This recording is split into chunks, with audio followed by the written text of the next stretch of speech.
এখন কিন্তু মুনাফিক চিহ্নিত করার সময় এসে গেছে। মুনাফিক চিহ্নিত করার সময় এসে গেছে। একটা মুনাফিককে আমি চিহ্নিত করেছি, আপনারা হয়তো বা চিহ্নিত করেছেন কিনা জানি না। আমাদের প্রিয় ভাই অ্যাডভোকেট সাইফুল ইসলামকে শহীদ করলো ইসকনের সন্ত্রাসীরা।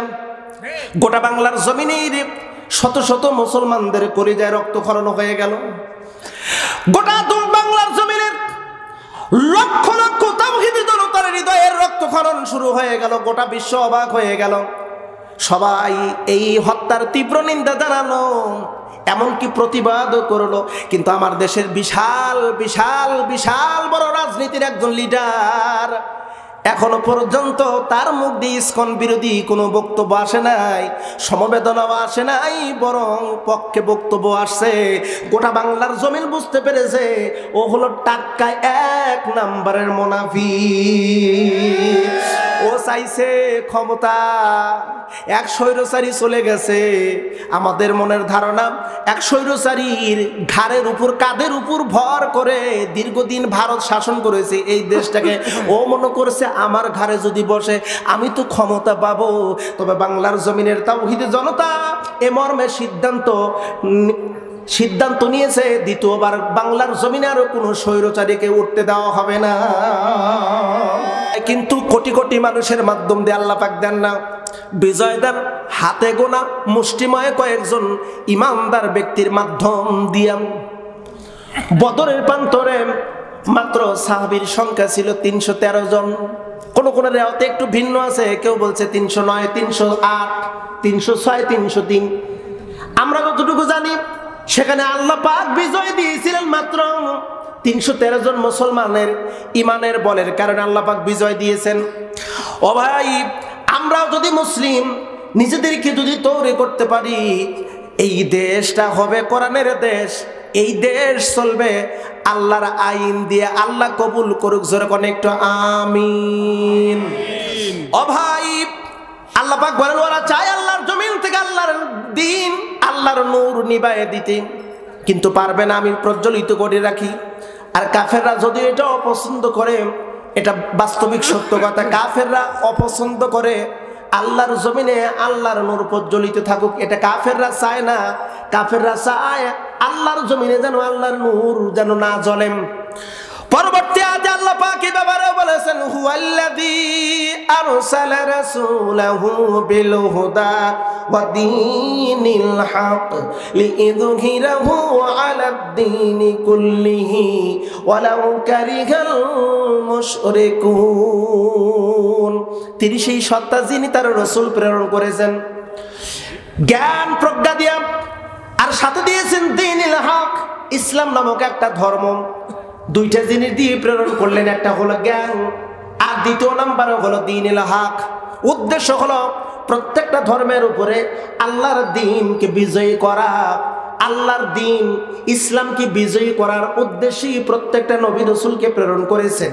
ওয়ালাউ কারিহাল মুশরিকুন, কিন্তু মুশরিকরা চায় না আল্লাহর জমিনে আল্লাহর দ্বীন বাস্তবায়ন হোক আল্লাহর জমিনে। এটা মুশরিকরা চায় না। একটাবার ভালো করে চিন্তা ভাবনা করবেন।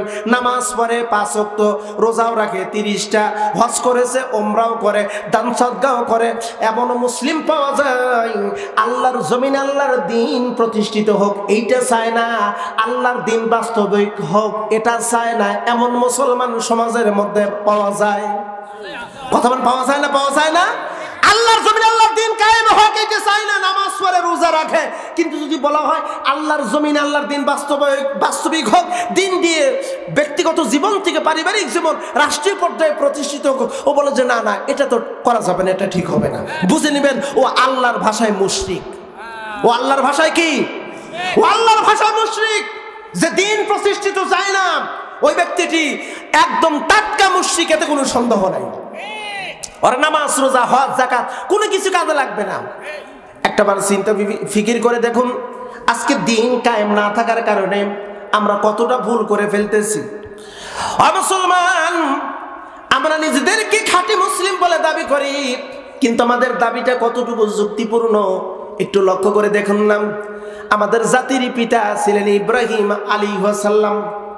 তাকে আল্লাহ পাক উপাধি দিয়েছেন। আল্লাহ পাক বলেছে, ও ইব্রাহিম তোমার নাম দিলাম মুসলিম। মুসলিম শব্দটার অর্থ আমরা অনেকেই জানি না। আমরা বুঝি এতটুকু, আমরা এতটুকু জানি, আমাদের সিরাজগঞ্জের একটা শব্দ আছে, পুরুষ যদি হয় বলে মুসলমানি করায় দিছে।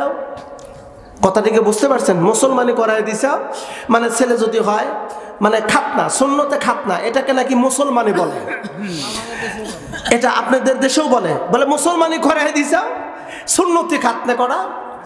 আর মাঝে মধ্যে নামাজ কালাম, গরুর গোশত, এগুলো থাকলেই নাকি দাবি করা যায় মুসলিম। তাই যদি হতো আল্লাহ পাক এ কথা বলতেন না, ইয়া আইয়ুহাল্লাযীনা আমানুত্তাকুল্লাহ হাক্কা তুকাতিহি ওয়া লা তামুতুন্না ইল্লা ওয়া আনতুম মুসলিমুন। মুসলমান ব্যতীত মৃত্যুবরণ করো না। ঈমানদার প্রথমে বললেন, হে ঈমানদাররা আল্লাহকে ভয় করো, ভয় করার মতন করো, কিন্তু মুসলিম ব্যতীত মৃত্যুবরণ করো না। কেন এই কথাটা বললেন? ওয়াইদ ক্বালা লাহু রাব্বুহু আসলিম ক্বালা আসলামতু লিরাব্বিল আলামিন। ইব্রাহিম নবীকে আল্লাহ পাক বলেন আসলিম, আত্মসমর্পণ করো। ইব্রাহিম নবী বললেন আসলামতু লিরাব্বিল আলামিন, ওগো রব আমি আত্মসমর্পণ করলাম। আত্মসমর্পণ করার অর্থ কি? আল্লাহ পাক বলবে ইফআল করো, যেটা করতে বলবে সেটা করা লাগবে। লাং তাফআল, এটা করো না, করা যাবে না। অমুসলিম নিজেকে মুসলিম বলে দাবি করো, একটাবার চিন্তা ফিকির করে দেখো তো আল্লাহ যেটা বলেছে সেইটা আমি করতেছি কিনা, আল্লাহ যেটা নিষেধ করেছে সেইটা বাদ দিয়েছি কিনা। যদি করি আর বাদ দেই তাহলে মুসলিম। এখন দেখা যাচ্ছে আল্লাহ পাক বলছে আকিমুস সালাহ, নামাজ কায়েম করো। প্রিয় বন্ধু, কথাটা একটু মনোযোগ দিয়ে শুনবেন। আল্লাহ পাকের কাছে কেমনে মুসলিম বলে দাবি করি, আল্লাহ কেমনে আমাদেরকে মুসলিম বলে গ্রহণ করবে? আল্লাহ পাক বলে নামাজ আদায়ের করো, নামাজ প্রতিষ্ঠিত করো। আমরা নামাজ কেউ এখনো পর্যন্ত প্রতিষ্ঠিত করি নাই, এখনো করি নাই। আকিমুস সালাহ একটা জিনিস, অর্থাৎ নামাজ প্রতিষ্ঠিত একটা জিনিস, আর নামাজ আদায় করা আর একটা জিনিস। নামাজ আদায় একটা, আর নামাজ প্রতিষ্ঠিত করা হলো এটা আর একটা। দুইটাই আলাদা আলাদা। কতটুকু পার্থক্য? এই জমিন থেকে আসমান বরাবর এতটুকু পার্থক্য। আমরা নামাজ প্রতিষ্ঠিত এখনো করতে পারি নাই। ও বন্ধু, কেমনে রবের কাছে জবাব দেব? কেমনে নিজেকে মুসলিম বলে দাবি করি? যদিও একটু মনে করলাম 5 ওয়াক্ত নামাজ পড়ি, এবার রোজাও করলাম, সম্পদ আছে যাকাত দিলাম, সম্পদ আছে হজ করলাম, বিবিকে পর্দায় রাখলাম, মেয়েকে পর্দায় রাখলাম, ছেলের বউকে পর্দায় রাখলাম, ঠিক আছে, ভালো কথা। এই কয়েকটা কি আল্লাহর বিধান? না না বন্ধু, আরো অনেক বিধান আছে। একটাবার দেখেন তো সমাজের ভিতর কত চোর পাওয়া যায়। চোরকে ধরা হয়, কেউ বা চোরের শাস্তি মোটামুটি কিছু জরিফানা নিয়ে ছেড়ে দেয়, নতুবা জেলখানার ভিতরে প্রেরণ করা হয়। অথচ আল্লাহ পাক বললেন সারিকু ওয়াসারিকু ফাখতাউ আইদিয়াহুমা, চোর যদি পুরুষ হয় আর নারী হয় হাত কেটে দাও। এই অর্ডার কয়দিন ফলো করলাম, কয়দিন মানলাম? মুসলিম বলে না দাবি করি তো আমি আপনি। এ বন্ধু, আল্লাহ পাক বলেন তুমি তো চোরের শাস্তির ব্যাপারে অবগত নাও। চোর পুরুষ আর নারীকে হাত কাটার কথা আল্লাহর কথা, এই হুকুমটা তুমি কখনো পালন করো নাই। একজন পুরুষ আর নারী যদি জেনা করে, যদি বিবাহিত হয় তাহলে মেরে ফেলো, রজম করে দাও। আর যদি অবিবাহিত হয় 100 ব্যথাঘাত করো। সমাজের ভিতরে যদি ছেলে আর মেয়ে ধরা পড়ে জেনা করেছে, আমাদের সমাজের বিচারে হলো ওই রজম করা হয় না, 100 ব্যথাঘাত করা হয় না, বলে কয়েক হাজার টাকা জরিমানা লাগাও, নতুবা ছেলে মেয়ের মধ্যে বিয়ে দিয়ে দাও। আছে না আপনাদের রংপুরে এরকম আছে না? তাহলে নিজেকে কেমনে মুসলিম বলে দাবি করেন? ও মুসলিম, একটুবার চিন্তা ফিকিরি করে দেখো তুমি কেমনে মুসলমান বলে দাবি করো।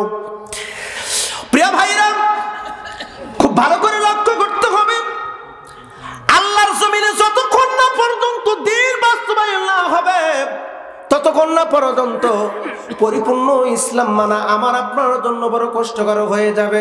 তাই আমরা চাই আগামীর সময় ইসলাম যেন প্রতিষ্ঠিত হোক, এ মর্মে কাজ করতে হবে। রাজি আছেন না? ইনশাআল্লাহ। হ্যাঁ ভাই, কথা বলেন নাকি? রাজি আছেন নাকি? আল্লাহ কবুল করে, জোরে কানে একটু আমিন। আগামীর দেশ কোরআনের দেশ হোক, আগামীর রাষ্ট্র হোক, কোরআনের রাষ্ট্র, এই আশা এই তামান্না নিয়ে আমরা কাজ করব। আল্লাহ তুমি কবুল করো, জোরগণ একটু আমিন। প্রিয় বন্ধুরা, কথায় কথা চলে আসে, অনেক লম্বা চওড়া কথা বলতে গেলে সময় পাবো না, সারসংক্ষেপ কথা বলে শেষ করে দেব। আল্লাহ পাক রব্বুল আলামিন এভাবে অনেক কথা বলেছেন।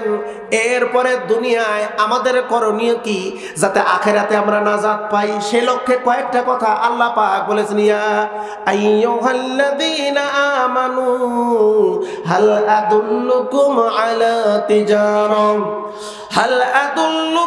আলা তিজারাতিন তুনজিকুম মিন আযাবিন আলীম।